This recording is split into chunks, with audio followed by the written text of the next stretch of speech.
Gospel of Zilch by the nonprofit Tim Snavely. Chapter 12. A Zilch commentary on the Internet Age. The Gospel of Zilch chronologically moves forward about 3,000 years, or about 3 days from God's perspective. And here, Zilch began to observe Earth's human nulls shortly after the invention of the Internet. Nada said to her husband, "Finally, the human nulls of Earth have the means to effectively communicate with each other." Zilch concurred. "Yes, this knowledge database is impressive. It won't be long now until they find us." Nada remained a bit skeptical. "A few of them have, the Ziltrialites, but the collective culture doesn't seem to take us or them seriously at all. Yet they take egos too seriously." Zilch was flabbergasted. "And they even say with their mouths that nothing created God, but are blinded by the lure of his holy, pure white penis of somethingness to see her or us. The nulls have hardened their hearts, just like his dick, and have refused to see us for who we really are." Nada said, "Well, that D was pretty fly for a white guy. I understand why our nobody wants him."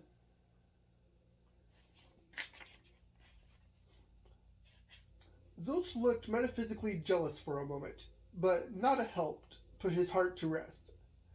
"Don't worry, Zilchy. I'm all yours." Zilch was still a little jealous. "If you say so." Suddenly, Zilch's attention became undividedly focused on a video that was virally grabbing the attention of millions of nulls as well. "Nada, look at all the cute feline. Look at that cute feline null. It is in the box, and the box's volume is barely sufficient to hold the feline. Oh, and its head pops out of the box. This is exhilarating." Nada asked, "Why are you excited by the cat, Zilch? We saw it when it actually happened. What makes the video aspect so appealing?" Zilch was still enamored by the cat. "I had no opinion during the first go-round. Short of the feline null's experience and the camera person's experience, I thought it was done and over with. But now, millions of fresh viewpoints allow me to see the collective qualia of the action with the aid of this cat video." Nada tried to understand. "So, you're saying the video makes a new thing? And that the video has a uniqueness to it that makes it superior to the original action?" Zilch said, "Not superior per se. More like the real experience was limited to the first-person perspectives of the cat and the human. The video, by contrast, provides a newly displaced third-person perspective that can be re-experienced by as many nulls who wish to watch it." Nada metaphysically patted Zilch's back, as she left him to go do more interesting things. "If you say so, honey. There are plenty more videos like that, so have fun watching them." Zilch watched through the nulls, who watched these viral cat videos and was thoroughly satisfied. Later on, he ventured to explore the more useful parts of the internet, places geared to communicate and teach knowledge. He exclaimed, "Wow, these parts are also amazing. Lots of things to intrigue the more curious nulls. But wait, huh? What is this? Nada, come look at this." Nada raised her non-existent eyebrow. This doesn't surprise me. Of course there is an incentive to make fake knowledge from the perspective of charlatan nulls." Zilch collaborated. "Yeah, but does it have to be this bad? Here's an article suggesting that a certain government is controlled by lizard people. And here's another page saying that a vaccine is the mark of the beast. What?" Nada explained the phenomenon. It seems like the fearful are seeing everything through the lens of fear and relay conspiracies that support these baseless fears in others." Zilch observed, "Even the factually accurate corner of the internet is fear-mongering." Nada explained to Zilch, "Well, I suppose they are appropriately reacting to that in the world which is actually fearful, as in that which could bring a premature nullification. But you are right, Zilch. The rest of them are getting riled up over nothing. Nothing but lies, anyways. Nada spent a little more time looking at all the bullshit and sighed. Why are the human gnolls so stupid? She eventually got bored looking for the ways the gnolls were subjectively going aloof. But as she wandered further into the recesses of the internet, she discovered that the gnolls were objectively going aloof as well. Botox? Seriously? Zilch, come look at this and tell me what you think. Zilch glanced over the lady gnolls, attempting to be more objectively pleasing to the male gnolls. Well, from an outside observation, it appears to work on some of them some of the time. Others have ventured into the uncanny valley, with looking too artificial. Zilch found many other forms of object edification and noticed the larger trend that the gnolls tended to follow. A lot of the gnolls seem to be experiencing an identity crisis. They don't like something about their avatars, then alter it to make themselves feel better.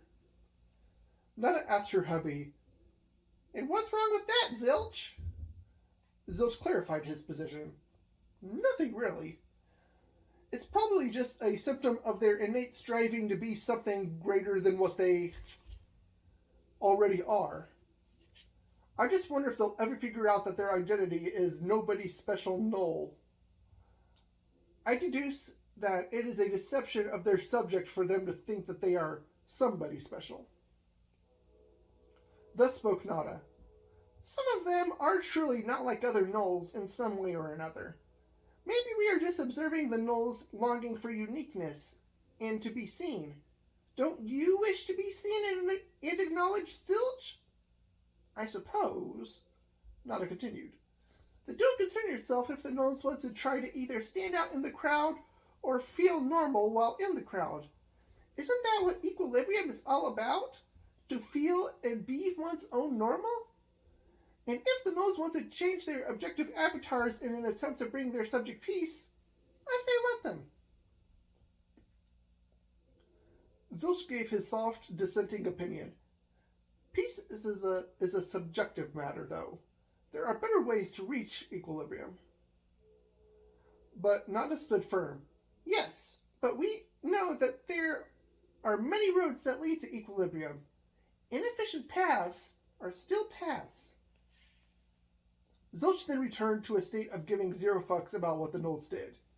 He listened to Nada and figured that all paths lead to the great nothingness that comes after, so he just stood there in nowhere, waiting with Nada for these gnolls to join them.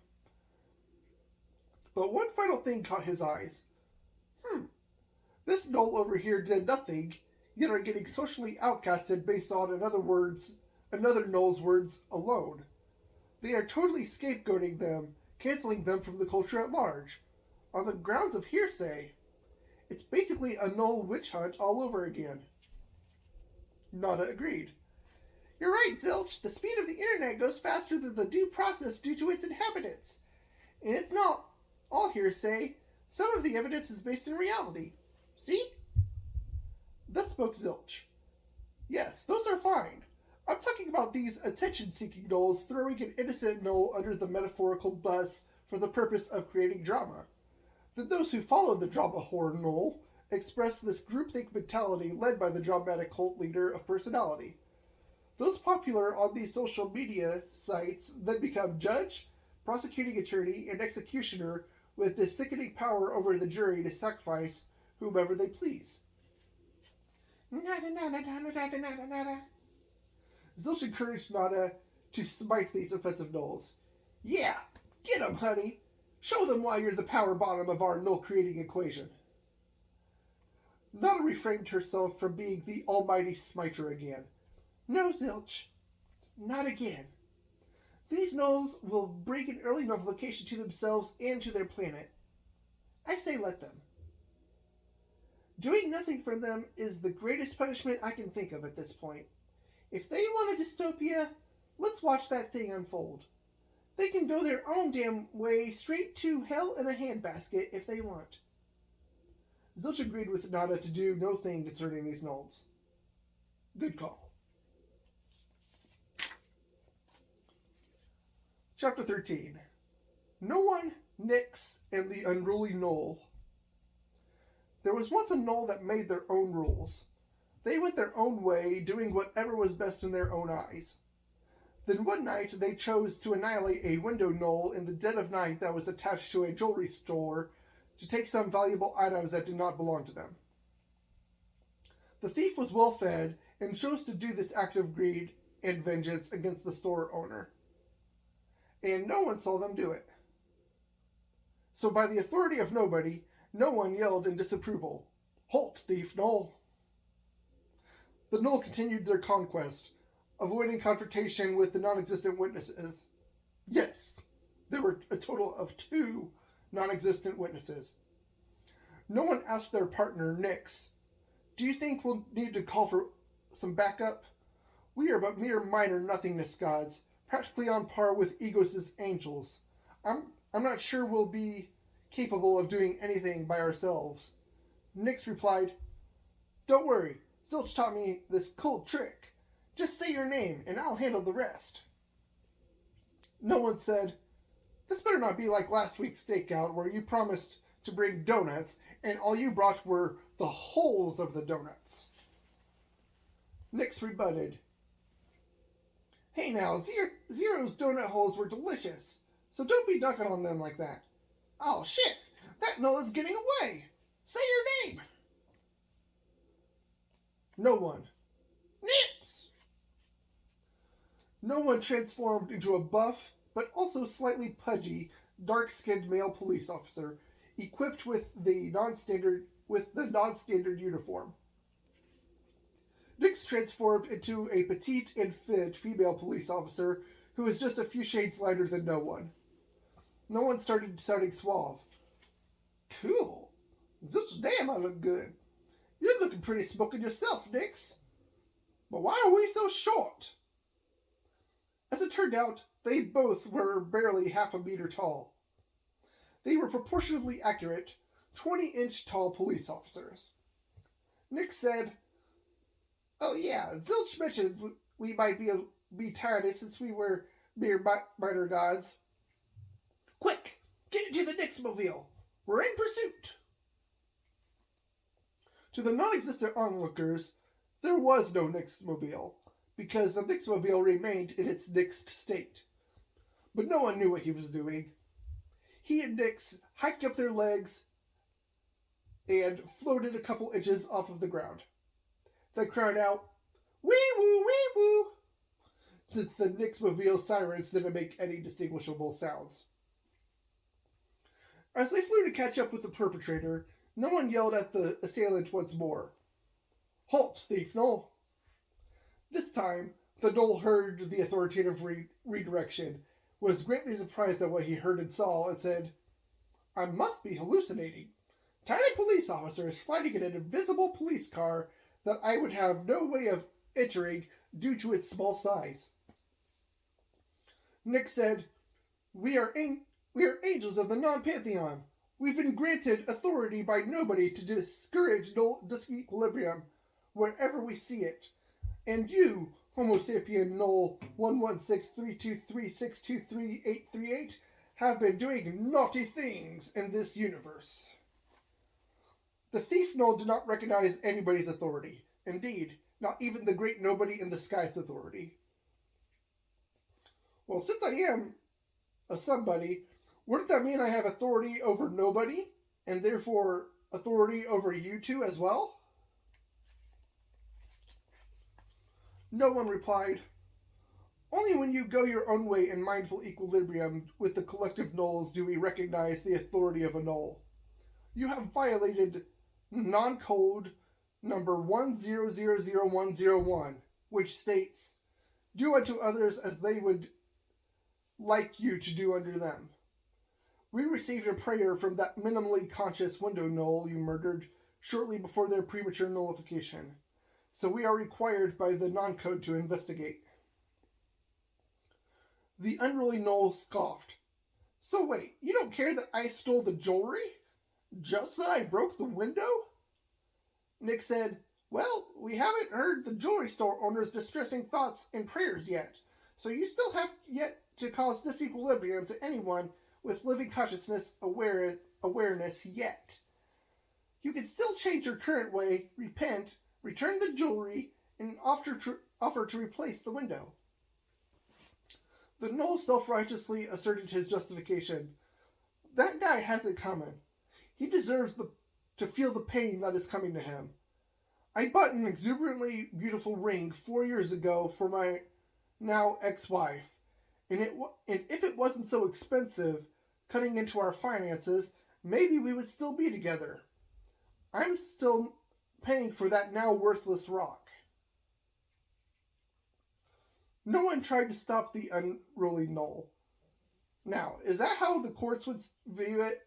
Or would they just convict you for theft because that is what you are doing? The Gnoll said, who's going to catch me? And who can actually do something about it? Nobody's going to catch me. The universe is on my side. Karma has been returned in full. The Gnoll then started fleeing from the non-existent police officers once more, not giving care to their pleas to change his ways. Nick said softly and somberly to no one, he's right. Nobody's going to catch up with him. Watch this. She proceeds to use her authority endowed by nobody and yells, Null 1163236233838, you're under arrest. Not even 5 seconds later, the unruly Gnoll collapses from a cardiac arrest. And not a single Gnoll was there to save him. In fact, no one tries to save him, but to no avail. It appeared as if nobody agreed with Nix's verdict to send this Gnoll to the great nothingness that comes after at that time. The non-Pantheon's angels were sad that they couldn't save this Gnoll from himself. So they went to Zero's place to get some donut holes afterward in a satisfying attempt to fill the emptiness with non-existent empty calories. Wow, that was such a disquieting sentence. Chapter 14. Pee-wee and the Nihilist Missionaries. I don't know if my voice is ready to do a Pee-wee Herman. Pee-wee Herman enters the narrative of this gospel because he can. He's Pee-wee. He can do what he wants. He just cannot not be part of the story because he's already here. We enter Pee-wee's playhouse being gleefully introduced by the sporadic spascatrast absurdist with a beautifully uncanny smile. Ha ha! Hey kids! Sorry to surprise you with my presence, but that was a close one, wasn't it? Our planet almost got nullified by Nada a couple chapters ago. Well, don't worry. Nothing here is real.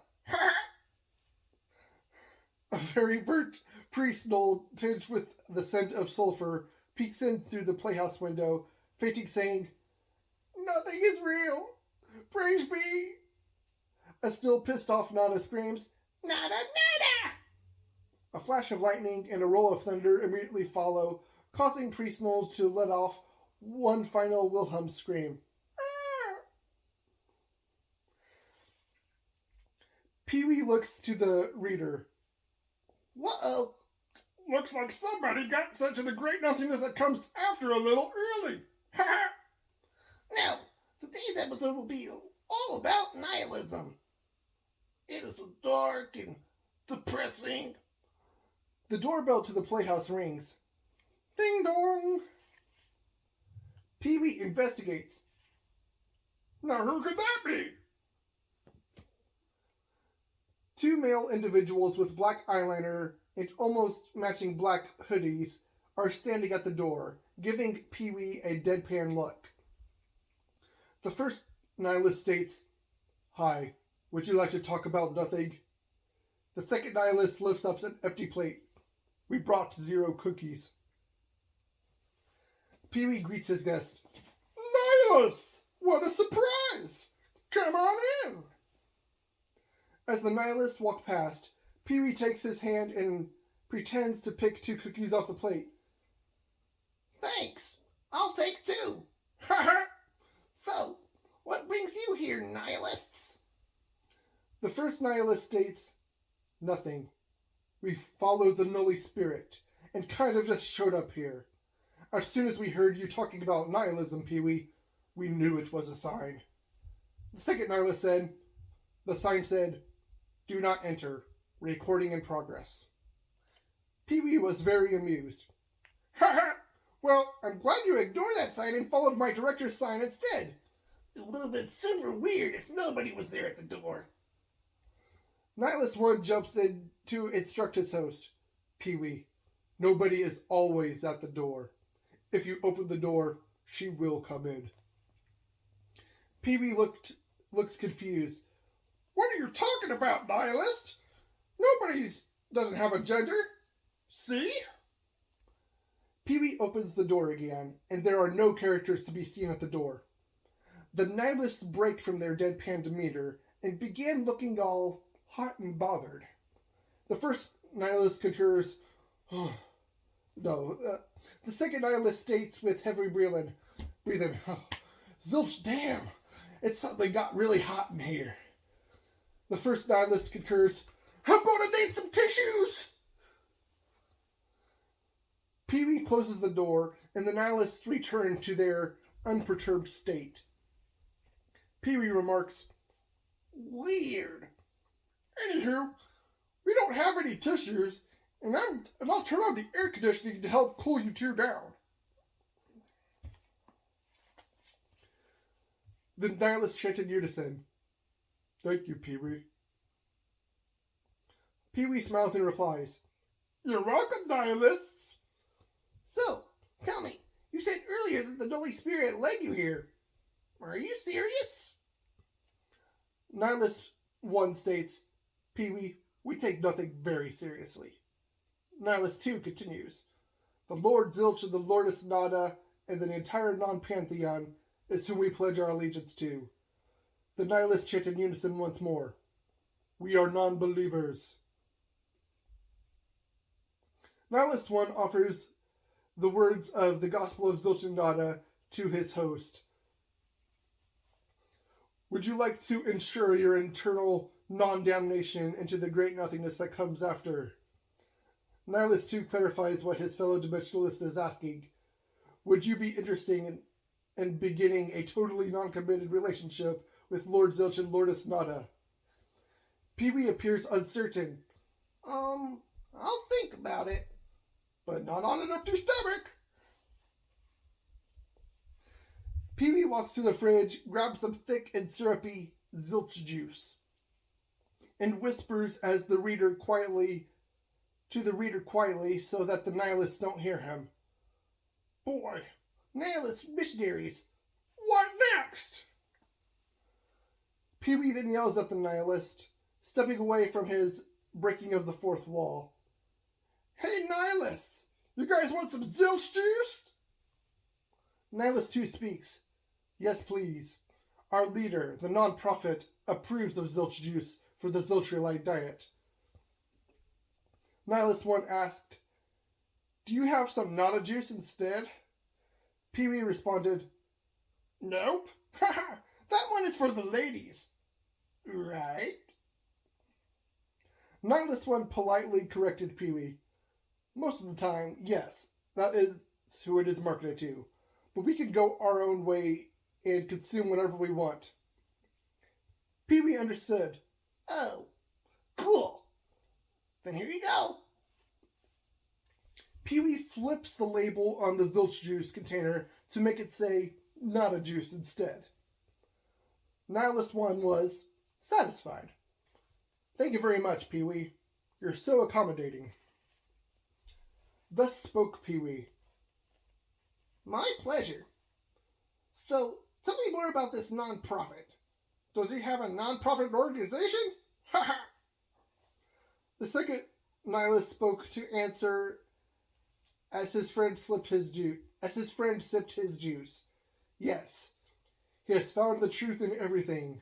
The one world religion for the new global order of anarchy. The irrefutable theory of nothing.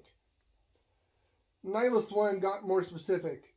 He holds a non-gathering every Sunday at the Zeroth Dimensionalist chapter.